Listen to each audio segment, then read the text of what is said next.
En présence de Sophie de Ravinel, journaliste politique au Figaro, Jean de Saint-Chéron, essayiste, Steven Samson, écrivain américain d'expression française. On reprend avec vous, Jean, on parlait de la désinformation russe. La dernière fois que vous étiez venu, vous avez fait les frais, si on peut dire, d'une mobilisation de ce côté-là. On avait parlé du fait que la stratégie est de noyer sous la désinformation des propos qui peuvent être tenus ici ou là et qui déplairaient à la position représentée par Vladimir Poutine. Il y a un autre point sur l'Ukraine, c'est avec l'image de Stéphane Bandera. Alors, en fait, c'était un exemple que je prenais pour illustrer la manière dont fonctionne l'entreprise de désinformation russe ou de réécriture de l'histoire. En réalité, c'est aussi ça le grand propos de Poutine vis-à-vis de l'Ukraine, c'est d'expliquer que l'Ukraine n'a jamais existé, tout simplement, et que le sentiment national ukrainien n'existe pas. Alors c'est vrai que si on fait beaucoup d'histoire, l'Ukraine c'est assez récent, et le sentiment national ukrainien, il est très récent. Cela dit, il existe, et ça embête Poutine. Et donc il veut nier ça. Et l'un des grands arguments, vous vous en souvenez finalement, de son opération spéciale, ça avait été de dénazifier le pays. On était tous tombés de notre chaise, on s'est dit, là, Poutine est vraiment devenu fou, en fait. Et puis, en fait, ils ont tous ces réseaux de réinformateurs russes, ou de désinformateurs, comme on voudra, ont brandi la figure de Stepan Bandera, qui apparemment est encore très respecté, voire adulé par certains Ukrainiens. Alors, qui était Stepan Bandera ? Et cela est vrai. Donc, ils partent toujours d'une espèce d'un fait plus ou moins contestable, mais là, en l'occurrence, incontestable, et ils en font une réalité énorme. Alors, ils disent, l'Ukraine est nazie parce que beaucoup d'Ukrainiens aiment encore Stepan Bandera. Qui était Stepan Bandera ? C'est un nationaliste ukrainien, donc là, ça ne plaît pas à Poutine, évidemment. Première dent contre Bandera du fait de son nationalisme côté russe, et puis il a été collaborateur de l'Allemagne nazie au début de la guerre. Donc ça, évidemment, c'est pointé du doigt. Les Russes poussent des cris d'orfraie en disant « Mais voyez ces Ukrainiens qui continuent d'avoir des statues de Stepan Bandera sur les places de leur ville, jusque dans l'ouest du pays. À Lviv, par exemple, il y a effectivement une statue de Stepan Bandera dans l'ouest du pays. » Sauf que la trajectoire de Stepan Bandera, elle est beaucoup plus complexe que ça. En réalité, comme il est nationaliste ukrainien, au début, il pactise plus ou moins avec Hitler. Mais en fait, au bout de 2 ans, il s'aperçoit que lui, ce qu'il veut, c'est l'indépendance de l'Ukraine. Il voit que ça ne plaît pas énormément aux nazis. Il a fini dans un camp de concentration, Stepan Bandera, et 2 de ses frères sont morts à Auschwitz. Ce que n'évoquent pas énormément les réseaux de désinformateurs ukrainiens. Deuxièmement, on dit, en fait, l'Ukraine sont d'ignobles nazis antisémites. Sauf que le président Zelensky, il est juif. Donc, vous voyez, en fait, si on est capable d'extraire les quelques bribes de vérité contenues dans les messages de désinformation russes et de les replacer dans un contexte historique qui est toujours plus complexe qu'on ne veut, parce qu'en fait, le principe de la désinformation, comme le principe du complotisme, c'est de simplifier les choses. La réalité est plus complexe, et en réalité, s'il y a beaucoup d'Ukrainiens qui encore aujourd'hui sont attachés à la figure de Stepan Bandera, qui était un affreux Jojo, je vous le concède, c'est parce qu'il est une figure de l'indépendance de l'Ukraine, et pas du tout parce qu'il était nazi ou antisémite. Steven Samson. Oui, ça me semble logique. Il y a des figures un peu troubles en France aussi, mais visiblement, j'en ai très, très informé. Moi, je voulais rebondir sur un autre aspect de ces élections, à savoir que j'étais un peu déçu et que la mort de Navalny n'a pas eu plus d'impact. Mais je reste un petit peu optimiste pour l'avenir. Pour moi, ça m'a beaucoup touché, beaucoup bouleversé. Moi, je suis en général assez pessimiste et quand même, et même parfois désenchanté. Donc, parfois, rien ne me touche. Et là, j'étais très, très touché. Et je me suis dit, peut-être ça pourrait soulever une vague d'indignation ou d'émotion. Et peut-être quand même... Mais c'est peut-être mauvais timing comme c'est pour un anglicisme que les élections arrivent juste après. Mais peut-être la veuve de Navalny va devenir une figure de rassemblement. Je ne sais pas. C'est vrai qu'on cherche des opposants qui... Est-ce qu'ils peuvent seulement se faire entendre ? C'est ça la question aussi. Parce que je pense que la question de la survie dans cette société russe est quand même posée pour les opposants. Sinon, l'enfermement pour de très longues durées. On a vu assister à son enterrement, effectivement, quand même une foule de personnes courageuses, mais une foule, effectivement, trop petite, sans doute, et peut-être trop peu, effectivement, de soutien dans les capitales européennes. Alors, on va parler à présent de l'Égypte, parce que si Vladimir Poutine est perçu comme il l'est. En revanche, Sisi, en Égypte, fait l'objet de toutes les courtisaneries européennes, si on peut dire, puisque l'Union européenne a signé un partenariat stratégique pour 7,4 milliards d'euros avec l'Égypte en pleine crise économique, notamment dans les domaines de l'énergie, mais aussi des migrations. Et beaucoup de défenseurs des droits de l'homme s'inquiètent de ce partenariat stratégique avec l'Égypte, qui est qualifié de pays crucial pour l'Europe, car elle a une position importante dans une région très difficile et à plusieurs égards, à la fois par la proximité avec le conflit Israël-Gaza, mais aussi elle est sur la route des migrations. Et donc il fallait faire quelque chose avec ce pays, semble-t-il. Steven Samson, Sophie Dravinel, Jean de Saint-Chéron.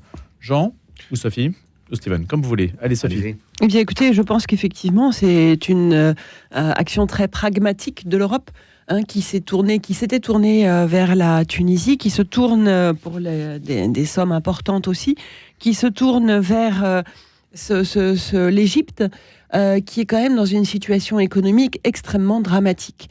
Là-bas, l'inflation galope, la pauvreté, le taux de pauvreté qui frôlait les 30%, je crois, a encore largement augmenté. C'est une bombe sociale. C'est une bombe sociale. Et effectivement, comme vous l'avez très bien souligné, c'est aussi un pays qui, je crois, est dans la dernière dizaine sur 142 en matière de respect disons... Des libertés ou des règles démocratiques qu'on peut concevoir en Occident. Et cela, c'est un vrai souci. Et effectivement, les organisations humanitaires sont montées au créneau pour dénoncer cette manne offerte à ce pays. Et je crois qu'effectivement, il y a ce pragmatisme repose sur la prise de conscience que l'Égypte est vous l'avez très bien dit, en matière d'immigration, mais pas seulement, parce qu'effectivement, la frontière avec la Palestine, 1,5 million de personnes, je crois, qui se pressent à l'entrée largement, et puis aussi ce pays qui recueille un taux de migration syrienne, soudanaise, extrêmement important, qui sont à la porte de l'Europe. Et tout ça est à voir avec le pacte asile-immigration, qui sera le dernier texte voté par les députés européens au mois d'avril, et qui sera effectivement très dur sur les questions de migration, et qui laisse ouverte la possibilité, voire qui l'autorise, plutôt que une péréquation entre les pays européens financières, de donner, pour l'accueil des migrants, de donner de l'argent aux pays à l'extérieur de l'Europe, qui sont ceux dans lesquels s'entassent, sinon s'installent, des migrants en attente d'arriver en Europe. Et donc il y a un vrai changement de braquet au niveau, évidemment, du triptyque européen, Parlement, Commission, etc. Et ce changement de braquet est lié aux élections européennes, donc qui vont avoir lieu avant l'été, et dans lesquelles il risque d'y avoir, il y a en tout cas une montée de la droite radicale, sinon de l'extrême droite, très importante, et donc la prise de conscience chez les dirigeants européens, Ursula von der Leyen en premier, qui était donc avec Al-Sisi, de la nécessité de se montrer particulièrement sévère sur les questions d'immigration. Jean de Saint-Chéron. Oui, j'ai pas grand-chose de lumineux à dire sur la question, parce que ces sujets-là sont toujours extraordinairement complexes et imbriqués, mais ce qui est très intéressant, me semble-t-il, et dramatique, et ce qui résonne avec ce que vient de dire Sophie sur la situation économique de l'Égypte, c'est que, bien sûr, dans le cadre de cet accord, on compte maintenant sur l'Égypte pour surveiller mieux sa frontière sud avec le Soudan, mais également sa frontière ouest avec la Libye, parce que beaucoup de migrants passent en Libye pour, depuis la Libye, venir chez nous. Et on voit bien qu'en particulier les Grecs et les Italiens ont été en pointe dans cette volonté européenne d'endiguer ce genre de mouvement, de fuite. Mais également, en réalité, pour que les Égyptiens aient envie de rester chez eux. C'est-à-dire qu'ils ne sont pas seulement un couloir de passage pour les habitants de l'Afrique subsaharienne ou du Soudan, mais parce que les Égyptiens, eux aussi, maintenant, dans les contingents de départ depuis l'Égypte vers l'Europe, sont majoritaires. C'est-à-dire que les Égyptiens, souffrant de la crise économique, cherchent à quitter leur propre pays.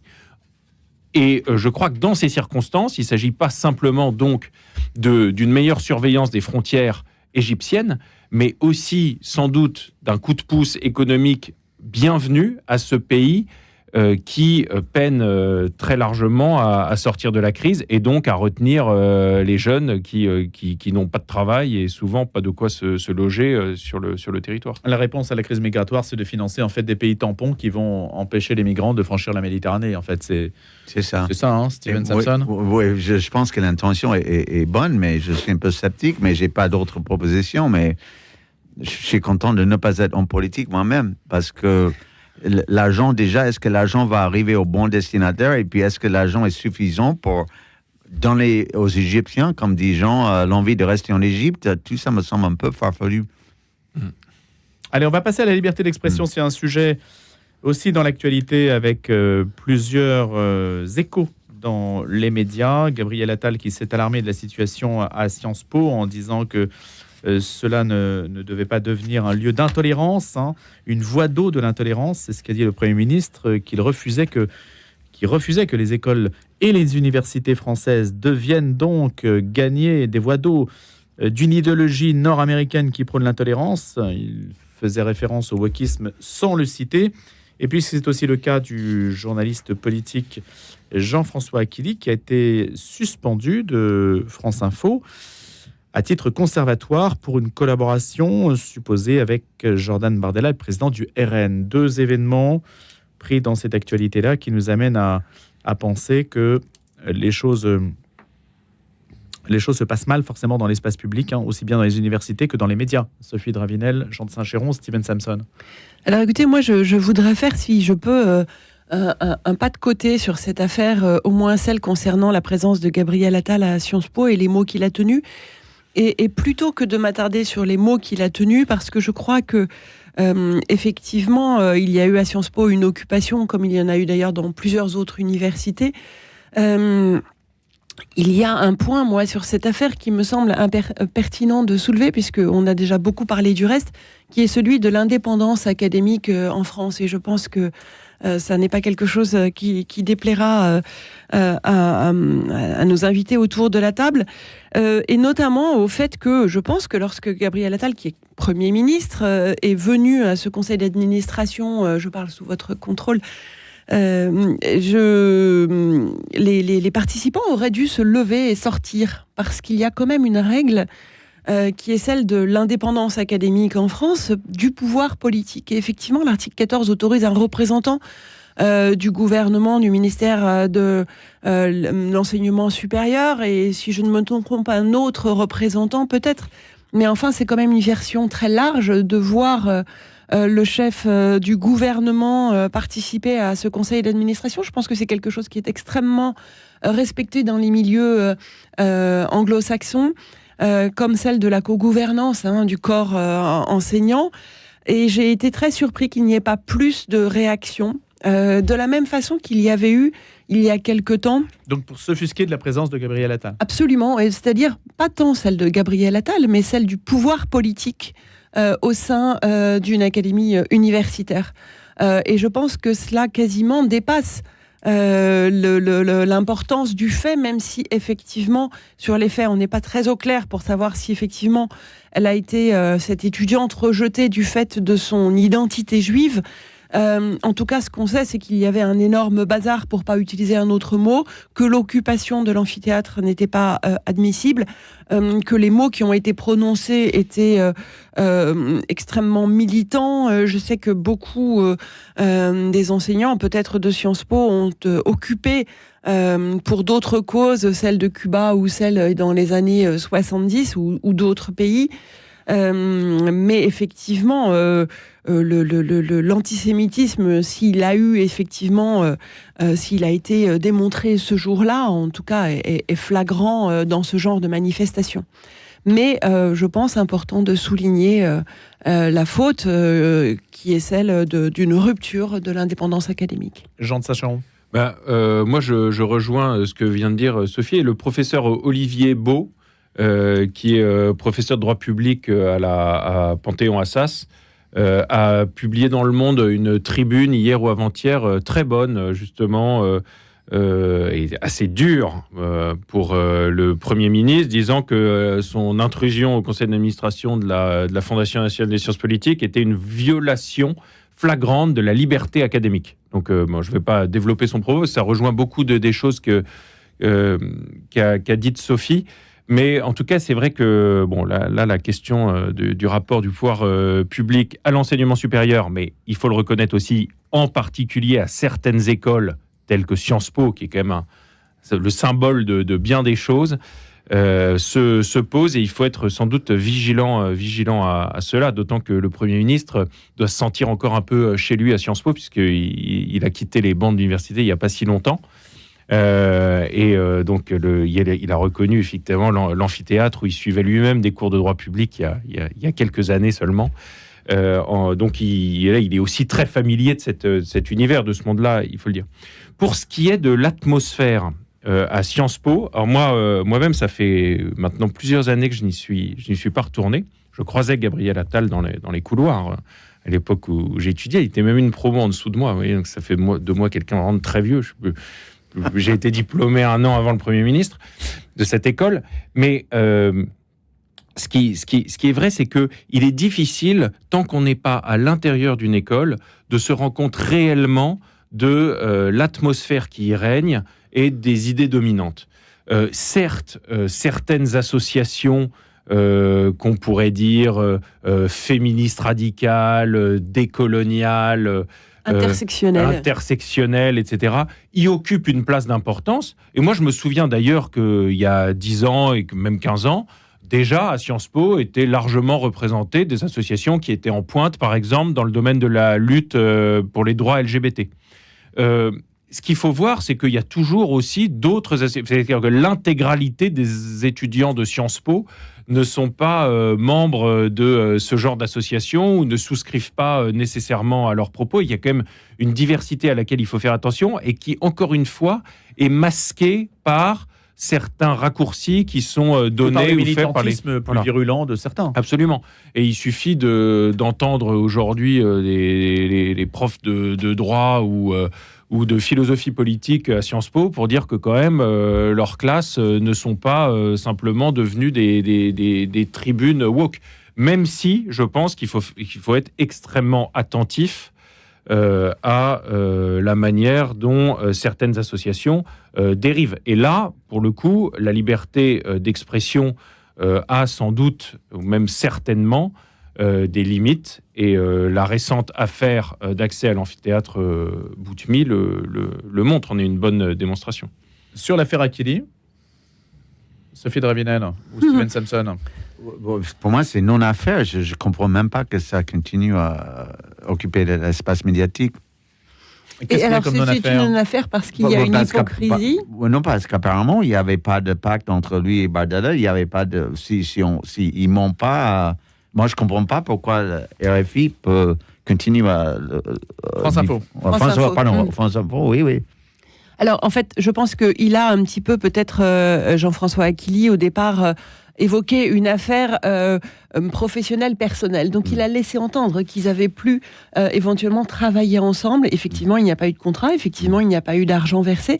Je pense que dans cette affaire, ce qui choque l'opinion, c'est le fait de pouvoir donner un coup de main à un représentant du Rassemblement national, comme s'il y avait cette digue qui devait séparer le monde médiatique de ce parti bien spécifique.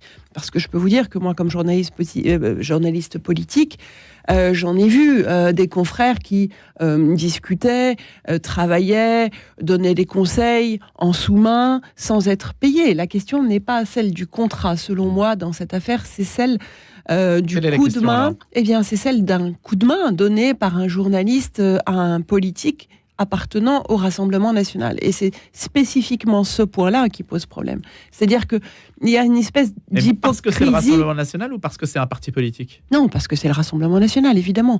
N'importe quel autre parti politique, on envoie des collaborations tacites ou non. Après, effectivement, notre déontologie nous l'interdit. de la même façon qu'on ne devrait pas tutoyer un homme politique, qu'on ne devrait pas passer de temps outre mesure à les fréquenter, ou disons, il y a toujours ces débats qui apparaissent de savoir où est la frontière, etc. Je pense que c'est la question du Rassemblement national et c'est la question de la normalisation de ce parti qui pose problème dans cette affaire. Sa normalisation, sa dédiabolisation, diront certains. Et c'est vrai que si, effectivement, Jean-François Aquili a discuté, peut-être donné un coup de main, à aider à la rédaction d'une partie de ce qui doit être un ouvrage politique, ça choque parce que c'est le RN. Et ça vous choque, vous ? Lui dit n'avoir enfreint aucune règle professionnelle ou déontologique. Alors s'il le dit, c'est qu'il l'a fait. On peut lui accorder le bénéfice de la confiance. Moi, ça me choque à titre personnel. Je n'ai aucune opinion politique puisque mon métier est justement d'étudier et d'être extrêmement... et donc je ne vais pas vous dire si ça me choque ou non. En revanche, une chose est sûre, c'est que moi, je ne le ferai pas. Jean de Saint-Chéron, Steven Samson. Aux États-Unis, Steven, ça se fait couramment, ça, les hommes politiques qui demandent des conseils aux journalistes ? Oui, je crois. Après, c'est la question, on demande des conseils. Qu'est-ce que ça veut dire, hein ? Mais la vraie question, comme dit Sophie, je crois que c'est le statut du RN. C'est tout blanc parce que cette partie a maintenant 40%, 45% de l'adhésion des Français. Et moins 30%. Combien ? Au moins 30%. Oui. Et en même temps, on dit que c'est un parti non républicain. Ça, c'est très tout blanc. Moi, je pense depuis des années, il faut trancher. Soit c'est un parti non républicain, alors pourquoi on n'a pas eu des démarches de rendre ce parti illégal, soit on admet que c'est un parti républicain. Parce qu'en même temps, on est en train de dire que 30% des Français sont des fascistes, carrément. Donc, moi, je ne sais pas. C'est problématique. Mais on dit souvent qu'aux États-Unis, la frontière entre il y a une frontière plus étanche entre le monde professionnel journalistique et le reste... alors qu'en France, on mélange beaucoup les genres. En fait, les journalistes aux États-Unis sont moins bons écrivains. Ah oui, c'est pour ça. Oui, c'est le monde des idées, voilà, qui est un petit peu moins développé. C'est vrai que c'est le pays du prix Pulitzer. C'est vrai qu'il y a la vision anglo-saxonne. Les grands écrivains journalistes, pardon. Ah non, mais je partager la vision anglo-saxonne. Non, j'ai rien de génial à dire sur ce sujet. Hein.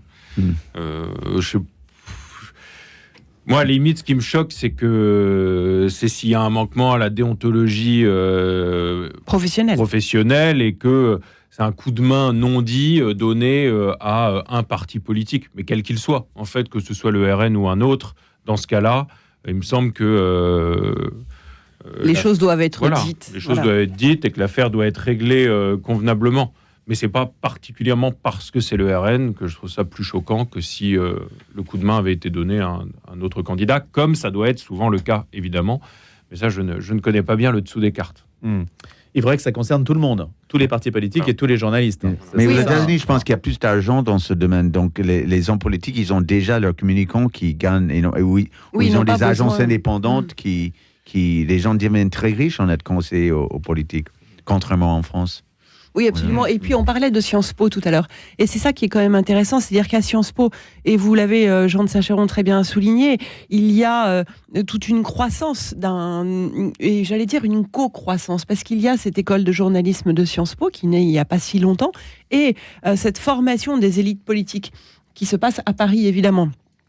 Et donc, il y a cette co-croissance, et donc cette perméabilité aussi permise, et donc cette relation très, très, très presque fusionnelle. Hein. Ils vont déjeuner ensemble, etc. Ils le font quand ils sont étudiants, et sinon ils couchent ensemble. On pourrait citer des dizaines de noms, non, mais absolument. Objectivement, et puis de des familles. Et des familles on aussi. On fera pas, mais... Non, on mais citer des dizaines. De noms de quoi ? De journalistes qui entretiennent des relations consanguines avec le monde politique. Oui, non, bien sûr, mais c'était quand même beaucoup plus le cas autrefois que ça ne l'est encore aujourd'hui. Disons que oui, les choses se sont un peu normalisées. Il y avait des couples politiques autrefois très ouverts. Aujourd'hui, la chose est moins bien tolérée. Et ça n'est pas seulement qu'elle est non dite, c'est-à-dire c'est quand même beaucoup moins le cas. Moi, j'ai aujourd'hui 51 ans depuis quelques jours. Depuis 20 ans que je fais ce métier et 10 ans en politique. j'ai vu quand même les choses évoluer et les frontières monter. On peut Donc plutôt dans le bon sens. Et plutôt dans le bon sens, oui, de la même façon que sont apparus ces mouvements disant qu'un homme politique n'avait pas le droit de caresser les femmes d'une journaliste. Et là aussi, c'est une évolution. Et c'est une évolution plutôt positive, on peut le dire. Qui mérite d'être soulignée. Merci beaucoup à tous les trois. Merci. Sophie de Ravinel, Steven Samson et Jean de Saint-Chéron. Et à bientôt pour un prochain grand débat.